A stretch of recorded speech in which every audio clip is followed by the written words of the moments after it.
మహేష్ బాబు చాలా cool person. ఎప్పుడూ వివాదాలకు దూరంగా ఉంటారు. తన కుటుంబాన్ని కూడా వివాదాలకు దూరంగానే ఉంచుతారు.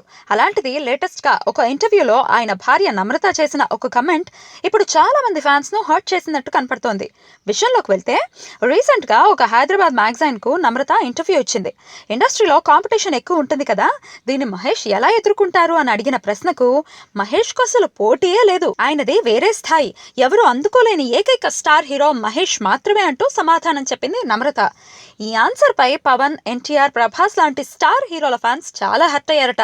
మహేష్ కున్న స్టార్ స్టేటస్ ను, ఫాలోయింగ్ ను కాదనలేం, కానీ దగ్గరలో ఎవరూ లేనే లేరు అనడంలో అర్థం ఏమిటి? పవన్, మహేష్ ఇద్దరు ఇప్పుడున్న హీరోల్లో టాపే. ఇద్దరిలో ఎవరు నంబర్ 1 అని ఖచ్చితంగా అడిగితే చెప్పడం చాలా కష్టం. మరి అలాంటప్పుడు మహేష్ ను ఎవరు టచ్ చేయలేరు అని నమ్రత చెప్పడం ఎంతవరకు కరెక్ట్ అంటూ మిగిలిన హీరోల ఫ్యాన్స్ ఫీల్ అయిపోతున్నారట. పవన్, మహేష్ ఇద్దరు మంచి స్నేహితులనే విషయం వాళ్ళ ఫ్యాన్స్ చాలా మందికి తెలీదు. ఈ హీరోలు ఇద్దరి మధ్య ఈగో ఫీలింగ్సే లేవు. ఎవరి ట్రాక్ వారిదే. కానీ ఫ్యాన్సే ఇంకా వీళ్ళ ట్రాక్ లోకి రాలేకపోతున్నారు. మరి ఈ వివాదంపై నమ్రత ఏం సమాధానం ఇస్తారో చూడాలి.